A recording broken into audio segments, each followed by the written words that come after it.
Assalamualaikum warahmatullahi wabarakatuh.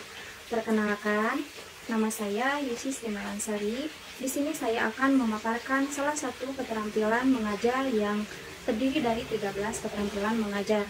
Saya akan memaparkan keterampilan mengajar yang ke-9, yaitu keterampilan mengadakan variasi. Keterampilan mengadakan variasi itu apa sih? Jadi, keterampilan mengadakan variasi itu adalah gaya mengajar yang terdiri dari pemusatan perhatian, penggunaan variasi suara, kesenyapan atau pemberian waktu, kontak pandang, gerak badan, mimik, dan pergantian posisi guru dalam kelas. Siswa akan menjadi sangat bosan jika guru selalu mengajar dengan cara yang sama. Kejenuhan dapat membuat siswa tidak berminat pada pembelajaran. Akibatnya, tujuan pembelajaran menjadi tidak tercapai. Variasi adalah keanekaan yang membuat sesuatu tidak monoton. Variasi dapat berwujud perubahan-perubahan atau perbedaan-perbedaan yang sengaja diciptakan untuk memberi kesan yang unik dan menarik perhatian siswa pada pembelajaran. Dengan demikian, keterampilan guru dalam mengadakan variasi sangat diperlukan dengan kegiatan pembelajaran. Mengadakan variasi berarti melakukan tindakan yang beraneka ragam yang membuat sesuatu menjadi tidak monoton di dalam pembelajaran sehingga dapat menghilangkan kebosanan, meningkatkan minat dan rasa ingin tahu siswa, serta membuat tingkat aktivitas siswa menjadi bertambah. Pendapat yang sama dikemukakan ujar Usman bahwa mengadakan variasi adalah suatu kegiatan guru dalam konteks proses interaksi belajar mengajar yang ditunjukkan untuk mengatasi kebosanan siswa sehingga dalam situasi belajar siswa senantiasa menunjukkan ketekunan, antusiasme, serta penuh partisipasi. Dalam proses belajar mengajar, variasi ditunjukkan dengan adanya perubahan dalam gaya mengajar guru, keragaman media yang digunakan, dan perubahan dalam pola interaksi dan kegiatan siswa. Variasi ini lebih bersifat proses daripada produk.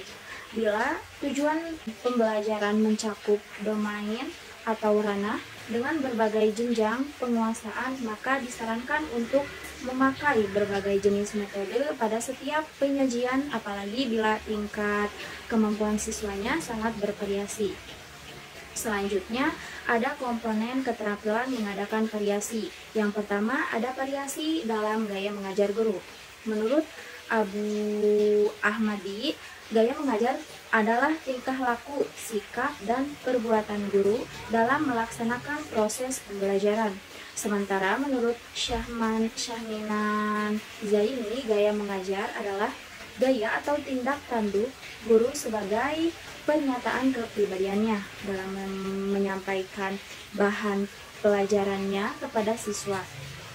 Dari definisi pendapat para ahli tersebut, bisa ditarik kesimpulan bahwa variasi gaya mengajar adalah perubahan tingkah laku, sikap, dan perubahan guru dalam konteks belajar mengajar yang bertujuan untuk mengatasi kebosanan siswa sehingga siswa memiliki minat belajar. Kenyataan bahwa ada siswa yang kurang semangat belajar atau tidak menyukai materi tertentu yang ditunjukkan dengan sikap acuh tak acuh siswa ketika guru sedang menjelaskan materi bisa jadi disebabkan gaya guru mengajar yang kurang bervariasi atau gaya mengajar guru tidak sejalan dengan gaya belajar siswa. Konsekuensinya, bidang studi yang diampu guru tersebut menjadi tidak disenangi. Berikut cara yang dapat ditempuh guru dalam memvariasi gaya mengajar. Yang pertama ada variasi suara. Variasi suara adalah perubahan suara dari keras menjadi lemah, dari tinggi menjadi rendah, dan cepat menjadi lambat atau sebaliknya. Suara guru hendaknya bervariasi pada saat menjelaskan materi pelajaran, baik dalam intonasi, volume, nada, dan kecepatan. Dan yang kedua ada pemusatan perhatian siswa. Perhatian siswa mestilah terpusat pada hal-hal yang dianggap penting. Hal ini dapat dilakukan guru misalnya dengan perkataan perhatikan ini baik-baik, atau nah ini penting sekali, atau perhatikan dengan baik ini agar sukar dimengerti. Dan yang ketiga ada kesenyapan atau kebisuan guru. Adanya kesenyapan, kebisuan atau selingan diam yang tiba-tiba dan disengaja saat guru menjelaskan sesuatu merupakan cara yang tepat untuk menarik perhatian siswa.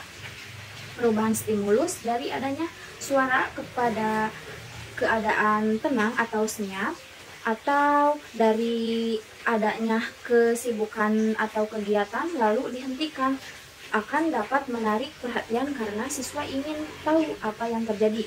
Misalnya, dari pelajaran guru melakukan ceramah selama 5 menit, kemudian melakukan jeda atau senyap dengan berhenti sebentar sambil mengarah pandangannya ke seluruh kelas atau pada siswa, agar siswa terfokus. Ketika melihat tingkah guru yang tiba-tiba berubah diam, setelah itu baru guru melanjutkan kembali uraiannya. Yang keempat, mengadakan kontak pandang dan gerak. Bila guru sedang berbicara atau berinteraksi dengan siswanya, sebaiknya pandangan menjelajahi seluruh kelas dan melihat ke mata siswa-siswa untuk menunjukkan adanya hubungan yang intim dan kontak dengan mereka. Dan yang kelima, ada gerak badan dan mimik. Variasi dalam gerak kepala, gerak badan, dan ekspresi wajah atau mimik adalah aspek yang penting dalam berkomunikasi. Gunanya untuk menarik perhatian dan memberikan kesan dan pendalaman makna dari pesan lisan yang disampaikan. Dan yang keenam, ada pergantian posisi guru di dalam kelas. Pergantian posisi guru di dalam kelas dapat digunakan untuk mempertahankan perhatian siswa. Guru perlu membiasakan bergerak bebas, tidak kaku, serta menghindari tingkah laku negatif. Berikut ini ada beberapa hal yang diperhatikan. Yang pertama, membiasakan bergerak bebas di dalam kelas. Yang kedua, jangan membiasakan menerangkan sambil menulis menghadap ke papan tulis. Yang ketiga, jangan membiasakan menerangkan dengan arah pandangan ke langit-langit, ke arah lantai atau keluar, tetapi arahnya pandangan menjelajahi seluruh kelas. Dan yang terakhir, bila ingin mengobservasi seluruh kelas, bergeraklah perlahan-lahan ke arah belakang dan dari belakang ke arah depan untuk mengetahui tingkah laku siswa. 2. Variasi dalam penggunaan media dan alat pembelajaran.